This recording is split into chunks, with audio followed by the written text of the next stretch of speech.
Iga Province. In a couple decades, you'll command 53 invisible families and 400 operatives across 11 provinces without lifting a blade.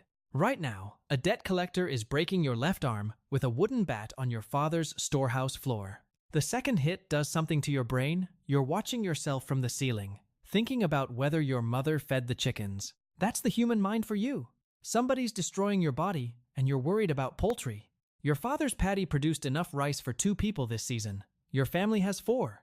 And behind the collector's Makusu, neighbor's kid.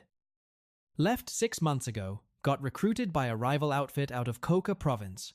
Running debt rackets across Iga villages is his first gig. New sandals, new crew. He picks a grain of rice off the drying rack, holds it up. That's your whole yield, isn't it? They laugh. The grain falls in the dirt. May stops it. Your girl walks in, tells them she'll go. Cover the debt with labor. Makusu looks her up and down. She could be put to better use than carrying sacks. The lead collector laughs. Makusu nods. That nod will matter in about 6 years. The girl who used to fall asleep on your shoulder walks out the door between 2 men she's never met. She doesn't look back. There's nothing to ask a kid on a dirt floor with a broken arm. They leave. You crawl into the root cellar. 40 minutes in the dark, perfectly still. Something in you is already built for this. The waiting, the silence, treating a dead space like a job. Then someone drops from the beams above you. A man has been living in the beams above your head. Weeks, maybe months. Eating your family's rice, the rice you literally don't have enough of. He watched the whole thing from up there. Doesn't care about the debt, doesn't care about your arm. He looks guilty about one thing. The rice. I owe you, he says. For the rice, mostly. His name is Jiro. He offers a job that pays in silver. You don't ask why a man living in your rafters has silver jobs to give. But where did they take May? That's the question that will ruin everything. Level 2. Supa. The saboteur. You take the masu from the storehouse shelf, your father's bamboo rice cup, fill it with the last of the harvest for your mother, and follow Jiro out of the village at 3 a.m. Jiro leads you 3 days into the Iga Mountains. The camp is 6 men living under rock overhangs and stolen tarps. First assignment. Burn a tax granary, holding 200 sacks of rice.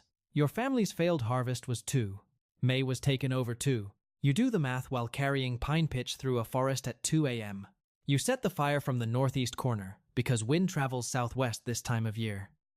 You know wind patterns, the way you know irrigation channels from standing in fields and paying attention to things that move without permission? The masu in your pack measures the pitch. It's already stopped being a farming tool. Nobody in this line of work says the word ninja. You're a sapa, a saboteur. It's ninja with better branding. Jiro teaches tracking. Disturbed moss recovers in 6 hours in shade, 3 in sun. A campfire 12 hours cold still holds warmth 4 inches below the ash. You track a bandit courier for 9 days. Lose the trail at a river crossing. Find a sandal print in clay 14 hours later, 8 hours old, based on moisture in the impression. Rice farming taught you to read soil the way merchants read ledgers, by what's missing, not what's there. You find the courier. Jiro handles the rest. You don't ask what the rest means. Jiro takes you to a meeting at the mountain's base. A man in a monk's robe who isn't a monk. Monks don't have calluses on their knife hand and informants in 3 provinces. His name is Saburo. He reads your tracking report. 14 pages. Looks at Jiro. The rice farmer? Jiro nods. He slides a short blade across the table. Folded steel wrapped in black cord. Supa don't carry these, he says. Genin do. You pick up the blade. It weighs less than the masu. It will cost more than everything your father's paddy ever produced. Level 3. Genin, the infiltrator. Supa, burn things down. Genin, break into the things that haven't burned yet. Same skill set, higher ceilings. Literally. Saburo operates out of a sake brewery in Ueno that produces terrible sake and excellent intelligence. First assignment. A provincial magistrate's compound in Omi. 14-foot walls, 2 guard rotations, 4-hour shifts. Inside, troop deployment orders for a lord planning to annex 2 territories. Your job. Enter. Copy the document. Leave without anyone knowing a wall was climbed. Saburo teaches the tools. Shuko iron hand, claws for stone. Ashiko foot spikes for timber. Lockpicking with temple bell wire picks. Most people's hands shake at the 3rd tumbler, he says. Yours don't. You think about the root cellar. 40 minutes with a broken arm. Something broke a long time ago. You just found the profession that pays for the damage. You're officially a ninja, not the kind with throwing stars and backflips that's theater. The real kind picks locks with bell wire and writes reports about it. The Omi compound, 2:30 a.m. New moon, over the north wall where the mortar is oldest. Past the east watchtower guard during the 90-second gap between his circuit and the relief. The lock takes 34 seconds. Document copied onto rice paper, thin enough for a garment seam. Out in 11 minutes. Guards change at 3 a.m. You're 400 yards into the forest by 2:58. 6 weeks later, the regional lord marches his troops into a position anticipated before he gave the order. You're 11 minutes inside a building redirected 3,000 soldiers. You didn't pull a sword, you pulled a thread. In rooms you'll never enter, Saburo has started mentioning a genin from Iga who writes infiltration reports like architecture blueprints. In those rooms, that's how networks begin to notice the people who'll eventually command them. Next assignment changes everything. A tax official in ICE selling village locations to bandits. 47 people dead in 6 months. Saburo hands you a vial, 3 drops in his evening sake. You serve it yourself, dressed as a tavern boy. He thanks you for the pour, dead by the time you reach the kitchen. You walk back through a rice field and throw up in a ditch for 10 minutes. First kill. Your body rejects it the way it rejects bad water. Every kill after that, your body just files it. That's the part nobody warns you about. Not that killing is hard, that it stops being hard. The job after that goes wrong. Yamato Province. Interior layout doesn't match Saburo's map. A kitchen boy wakes, maybe 16. Your hand goes to the blade. You press nightshade tincture over his face instead, 4 seconds of struggle, then sleep. Saburo says, the map was wrong. That's his failure. That's your decision. In this work, his failures are forgivable. Yours may not be. Inside the fortress, a mark scratched into the wall, a triangle inside a circle. Makusu's childhood carving. The new sandals, the unexplained absence, the nod to the debt collectors he was recruited by the Coca network 6 months before Jiro found you. Someone from his side was here first. The document's already been copied. You're not the only one climbing walls. You're second. You file that name somewhere deeper than memory. Somewhere that keeps a ledger. Saburo slides a monk's robe across the table. This one requires a face, not a shadow. Prayer beads, travel papers, a pilgrimage cover. Genin climb walls, he says. Kancho walk through doors. You put on the robe. It fits. That's the test. The masu in your pack measured nightshade for the kitchen boy's cloth. A rice cup measuring poison. The career progression is in the contents, not the container. Level 4. Kancho, the disguised agent. Genin climb 14-foot walls in the dark. Kancho walk through the front door in broad daylight and get offered tea. Same intelligence, better knees. You arrive in Mikawa as Brother Ren, a wandering monk collecting donations for a temple reconstruction that doesn't exist. The castle town of Yoshida has 4,000 residents, a garrison of 600, and a warlord spending money he shouldn't have on soldiers he shouldn't need. Your job, pray, beg for alms, and map every military asset in the province. Timeline, 3 months. The only weapon you carry is a prayer bell. It opens more doors than a blade. Monks are invisible. People confess to monks the way they confess to barbers, because you're close, quiet, and they assume you'll forget. A garrison officer's wife mentions 40 Portuguese muskets arriving at the castle. A sake merchant mentions a troop corridor through the southern mountains. You write nothing down, memorize everything. The masu sits in your begging bowl. Villagers drop coins into it. A rice cup collecting intelligence fees. Nobody finds this funny except you, and you can't tell anyone why. Week 6. A side contract. Garrison officer selling troop positions to rival lords. Saburo's instructions. Quiet, no trail to the temple. The officer comes for a private prayer session. Wants to confess his sins. You listen. Asks for spiritual guidance. You pour him tea with 4 drops of nightshade and tell him the Buddha forgives everything.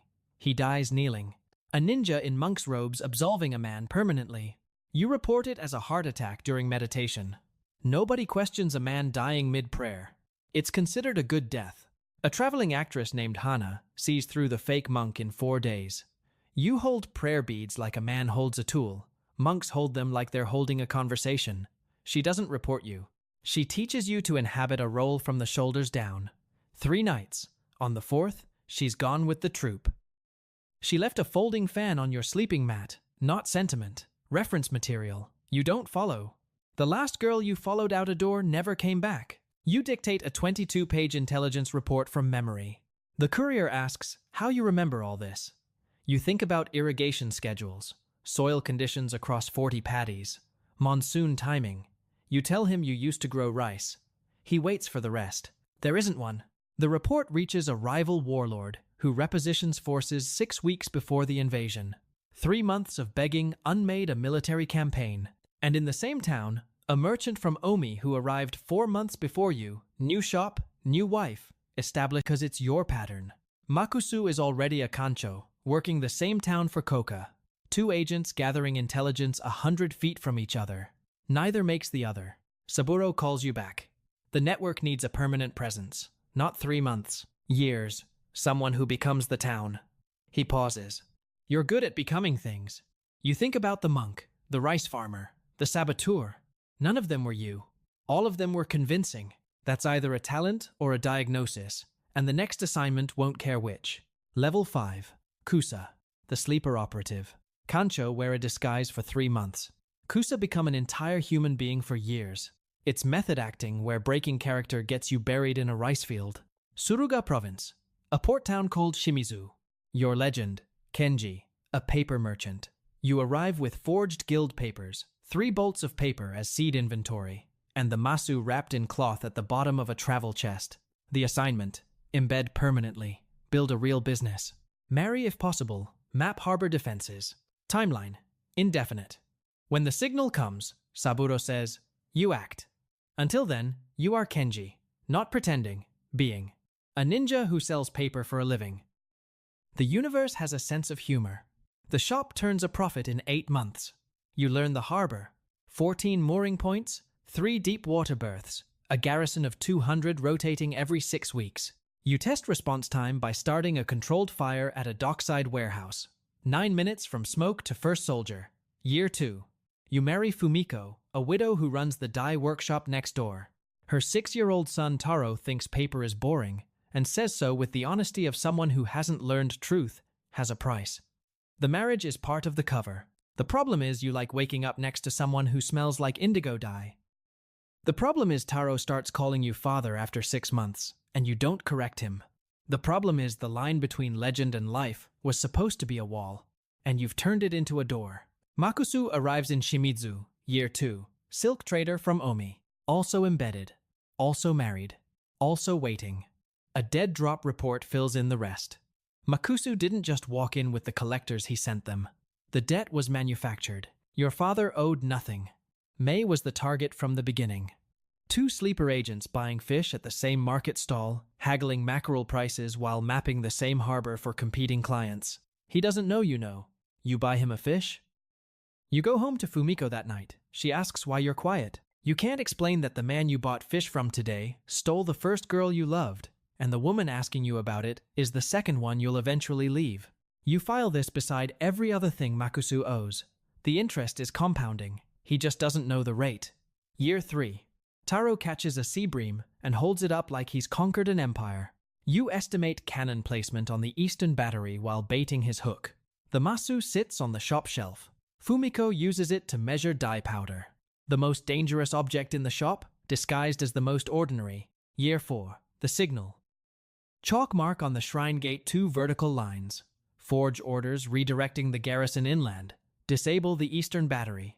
Open the harbor for 6 hours. You sit at the dinner table. Fumiko serves rice. Taro talks about a turtle he found at the harbor. You pass the rice using the masu. Tomorrow the paper merchant disappears. Fumiko doesn't know it's a legend. Taro doesn't know father is a word someone assigned to a mission briefing. The masu has held rice, pitch, poison, coins, dye powder. Tomorrow it holds the weight of everything you're about to betray. Level 6. Chunin. The syndicate handler.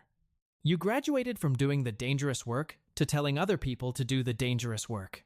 In any other profession, they call that management. Here they call it surviving long enough to delegate. The harbor operation works. Garrison marches inland chasing a forged emergency. 6 hours of open harbor. 4 years of paper selling bought a bloodless victory. You leave Shimizu at dawn. Fumiko finds a note saying Kenji had a trade emergency in Kyoto. It doesn't say goodbye to Taro. Some words are too heavy for paper, even for a paper merchant. Saburo meets you in Iga. The network wants you managing operations, not running them. You've been promoted from field to desk. In most professions, that means less danger. In this one, it means you're responsible for the danger other people walk into. 4 field cells, 3 provinces, 14 ninjas who'd stab you for using that word. You allocate resources from a warehouse disguised as a medicine trader's. Black powder in jars labeled headache remedy. Nightshade, alongside real herbal medicines. The dosage difference between healing a fever and stopping a heart is 3 drops. You keep the chart in your head. A genin named Roku fails an infiltration in Owari. Spotted on a wall. Kills a guard. You have 6 hours before the garrison connects the dead guard to intelligence activity. Extract him through a fishing village. Burn his legend. Relocate the dead drop. 14 decisions in 6 hours. None involve a weapon. All determine whether people live or die. You cross-reference intelligence from all 4 cells. A warlord in Mino consolidating power. 3 strategic options. You choose the one nobody taught you. Position the network as indispensable to whoever wins. The rice farmer's son is doing geopolitics from a medicine warehouse. Saburo stops answering. Dead drop untouched for 2 cycles. The man who turned a rice farmer into a weapon is a silence in a dead drop now, and the profession doesn't allow funerals. Nobody promoted you. The position opened the way positions open in this profession. Someone above you stopped existing, and gravity did the rest. A routine field report from Shimizu mentions the paper merchant's wife remarried. A fisherman. The boy asks traveling merchants if they've seen a man named Kenji. He describes you wrong. Taller, older, kinder. The version of you he needed, not the one that left. Reports cross your desk about a rival handler efficient, aggressive, arriving at targets 2 days before yours. Makusu has been promoted too. The grain of rice is now a strategic rivalry measured in territory. Then a message through 3 intermediaries. The Iga Council, 53 families that govern the region's shadow networks, wants a representative. The seat holder died. You don't ask how. What this means is, the table where decisions are made has an empty chair, and the chair is being offered to someone who started in a root cellar. Level 7. Jonin, the network broker. Chunin manage the people who climb walls. Jonin manage the people who manage the people who climb walls. It's middle management with a body count. The council seat puts you at the table, but the table is only the beginning. The rival warlord in Mino wins. Your intelligence positioning pays exclusive contracts across 4 provinces. You stop managing cells and start managing the people who manage cells. Contracts arrive in euphemisms. The garden in Ekizen needs pruning, means a provincial official needs to disappear. The harvest timing in Owari requires consultation, means troop movements mapped. You negotiate in a language that never says what it means. Everyone at the table understands every word. The kid from the rice paddy broker's ninja contracts over tea. The tea is excellent. The conversation would get everyone in the room executed. The Ekizen pruning. Provincial governor skimming coalition funds. Has to look natural. You send an operative posing as a masseuse, heated stones, cedar oil, and a needle dipped in blowfish toxin slipped between the vertebrae. Governor dies mid-session. Coroner says stroke. The lord who ordered it pays in black powder. A man's life converted to gunpowder. Revenue flows through 3 legitimate businesses: a sake brewery, a shipping concern, and a paper trading company. The paper company is yours. 15% on intelligence, 20% on eliminations, 10% on logistics. The Masu holds ink on the ledger table, your father's rice cup recording assassination payments. A client requests the elimination of a Buddhist abbot running an orphanage 40 children who also finances a rebel coalition. You refuse, not because of the children, though the children are the reason you tell yourself, because an abbot's death in an orphanage burns networks. You check on the orphanage 3 months later. The abbot is alive. The children are fed. The fact that you checked is the point. The margin still exists. You use the network to trace May. 3 months of quiet inquiries across 6 provinces. 1 lead a shipping ledger from Nagasaki, Portuguese traders, names converted to inventory numbers. The trail ends at a harbor. You stand at the edge of what your network can reach, and it's not far enough. Word comes through intermediaries. Makusu says the rice farmer's network is better positioned, for now. First direct acknowledgement in 10 years. Those last 2 words are not a concession, they're a countdown. He's been counting to his next move. You've been counting to his last one. The 53 families want you on the inner council, the 9 seats that actually control the network. They want someone who understands field operations, finances, and political brokerage. You're being offered a key. The Masu goes with you. Level 8. Domyochu. The clan council representative. Jonin broker contracts. Domyochu decide which contracts get to exist. You went from negotiating at the table to owning the table. Different chair, different universe. The room has no windows. The table is circular, no head position. 9 representatives, 53 families, 400 operatives across 11 provinces. The Poison Archive sits at the center, 200 years of accumulated knowledge on how to end things quietly. The chest opens only by unanimous vote. You're one of the 9 keys. A conflict in Omi threatens network territory. 2 warlords, 12,000 troops. You recommend letting them exhaust each other. 8 months later, the weakened victor sends an envoy requesting security consultation. You gain 2 provinces without deploying a single operative. The Poison Archive requires updating a paralytic compound from Kyushu that induces 4 hours of immobility without killing. The Masu measures base solutions on the laboratory bench. A chemical autobiography written in bamboo residue. A trafficking manifest surfaces from Makusu's early operations. Names, dates, shipping routes, Portuguese traders, Nagasaki port, overseas. May's name on page 3. Sold before Makusu ever climbed his first wall. She was the capital that funded his career. You read it twice. Fold the paper. File it with everything else in the archive. There's nowhere to send a rescue. There's no one to rescue. The girl who walked out of the storehouse to save your life is a line item in someone else's ledger. Then, the vote that changes everything. One of the 53 families defects, selling operational details to a warlord. Emergency session. 8-1 to sanction.